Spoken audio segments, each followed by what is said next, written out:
రానున్న ఎన్నికల్లో కలిసి పోటీ చేసేందుకు కార్యాచరణ రూపొందించడమే లక్ష్యంగా వామపక్ష పార్టీ నేతలు నేడు పవన్ కళ్యాణ్తో భేటీ కానున్నారు. విశాఖలో జరిగే సమావేశానికి సిపిఐ ప్రధాన కార్యదర్శి Suravaram Sudhakar Reddy, CPM polit bureau సభ్యుడు బివి రాఘవులు హాజరు కానున్నారు.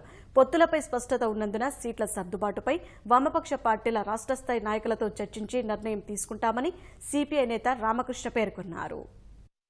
రేపు రాబోయే లోక్సభ అసెంబ్లీ ఎన్నికల్లో కూడా మా మూడు పార్టీలు కూడా కలిసి పోటీ చేయాలని చెప్పి కూడా మేము గతంలోనే నిర్ణయించుకున్నాం.